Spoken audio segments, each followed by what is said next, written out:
தினத்துல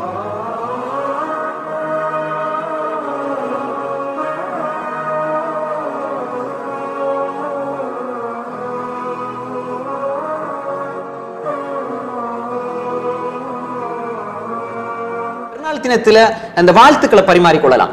அதாவது ஈத் முபாரக்னு சொல்லலாம். அது மாதிரி தகபலல்லா மின்னா மின்கும். இது தாபுத் அல்ல, இது ஆதா. தாபுதா ஈத் முபாரக்னு சொன்னா கட்டாய கடமை, தகபலல்லா மின்னா மின்கும்னு சொல்றது கட்டாய கடமைன்னு யாரும் சொல்றது இல்லை. அல்லாஹ் உங்களோட அமல்களை ஏற்றுக்கொள்ளட்டும். இதை சுன்னாவாக நம்ம மாத்திரக்கூடாது. அதாவது முஹம்மது இப்னு ஜியாத் ரஹிமஹுல்லாஹுடைய ரிவாயத், இமாம் இப்னு துர்க்மானி ரஹிமஹுல்லாஹ் அல் ஜவ்ஹருன் நகி அலா சுனல் பைஹகியுடைய சுனல் பைஹகில இமாம் இப்னு துர்க்மானி ரஹிமஹுல்லாஹ் இப்னு முஹம்மது இப்னு ஜியாத் ரஹிமஹுல்லாஹ் அவர்களை தொட்டு ஒரு செய்தி பேசுறாங்க. இதனுடைய இஸ்னாத் அஹ்மத் இப்னு ஹம்பல் ரஹிமஹுல்லாஹ் இஸ்னாது ஜய்யித்னு சொல்றாங்க.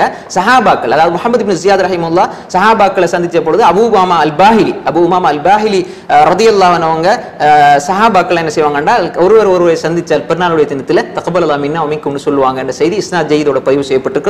அஹ்மத் இப்னு ஹம்பல் ரஹிமஹுல்லாஹ் இதை அறிவிப்பாளர் வரிசை தரமாக சொல்றாங்க. இப்னு துர்க்மானி ரஹிமஹுல்லாஹ் அல் ஜவ்ஹருன் நகி அலா சுனல் பைஹகில பதிவு செய்திருக்கிறார்கள். அப்ப அந்த அடிப்படையில நமக்கு முன்மாதிரியாக சஹாபாக்கள் இருந்திருக்கிறார். அது மாதிரி ஷேகுல் இஸ்லாம் இப்னு தைமிய்யா ரஹ்மத்துல்லாஹி கேட்கப்பட்ட பொழுது இப்படி பெருநாள் வாழ்த்து சொல்லலாமா சொல்லக்கூடாதா என்று கேட்கப்பட்ட பொழுது அவங்க சொன்ன பதில் என்னன்னு சொன்னால், சொன்னாலும் பிரச்சனை இல்லை, சொல்லாட்டியும் பிரச்சனை இல்லை, ரெண்டுக்குமே வழிகாட்டல் இருக்கிறது என்பதை இப்னு தைமிய்யா ரஹ்மத்துல்லாஹி சொல்லியிருக்கிறார்கள். அஹ்மத் இப்னு ஹம்பல் ரஹிமஹுல்லாஹ் சொல்லுகின்ற பொழுது அவங்க சொல்றாங்க யாராவது எனக்கு வாழ்த்து சொன்னால் நான் அவருக்கு நிச்சயமாக மறுமொழி சொல்லுவேன், ஆனால் நான் சொல்ல மாட்டேன் என்ற கருத்தையும் சொல்கிறார்கள்.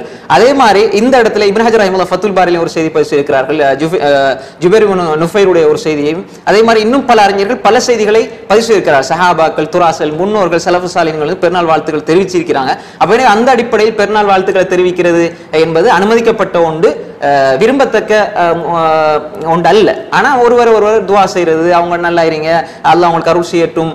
ஈத் முபாரக்னா என்ன பிதஅத், அதாவது அல்லாஹ் அவங்களோட ஈதுல பரக்கத் செய்யட்டும், இதுல என்ன பிரச்சனை இருக்குது? ஒரு பிரச்சனையும் கிடையாது.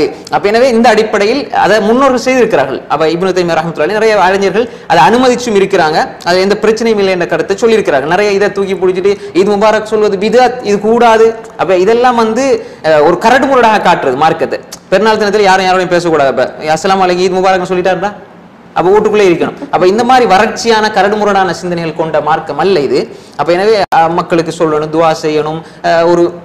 ஒரு வாழ்த்து காடை ஹராமான முறையில் அல்ல, அதாவது சிறுக்கான பிதத்தான வாசகங்கள் இல்லாம அல்லாஹ் அவங்களை புரிஞ்சு கொள்ளட்டும், அல்லாஹ் அவங்களுக்கு ரஹ்மத் செய்யட்டும், ஈத் அல்லாஹ் பரக்கத்துள்ளதாக ஆக்கட்டும்.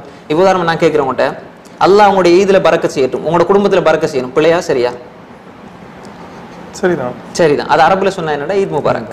அப்ப எனவே இந்த வார்த்தைகளை காட்டித்தான் இன்றைக்கு என்ன செய்யறாங்கடா, சொல்லுவாங்க தானே, உதாரணமா ஹெப்பியா இருங்க பாய் என்று சொல்லுவாங்க. அதே அரபுல சொன்னா என்ன, ஈத் முபாரக். ஈதுல அல்ல ஹெப்பியா இருங்க பாய், அதுதான் அந்த வார்த்தை. அது துவா. அப்ப எனவே அந்த அடிப்படையில் நம்ம இதை பார்க்கணும். ஆனா ரசூல் ஸல்லல்லாஹு அலைஹி வஸல்லம் தொட்டு அப்படி ஒரு செய்தி பதிவு செய்யப்படவில்லை. ஆனால் இந்த இடத்துல நம்ம பார்க்கணும், இது இபாதத்தாக இருந்தால் ரசூலுல்லாஹ் சொன்னதான் செய்யணும். ஆனா இது பொதுவானது. சஹாபாக்கள் அதை அவங்களுடைய நடைமுறையில இருந்திருக்கிறது. அப்ப எனவே ரசூலுல்லாஹ் தடுக்கவில்லை, இங்க தடை வந்திருக்கிறதா என்னதான் பார்க்கணும். அப்ப எனவே தடை இல்லை என்பதனால இது கூடும் என்பதுதான் சரியான நிலைப்பாடு.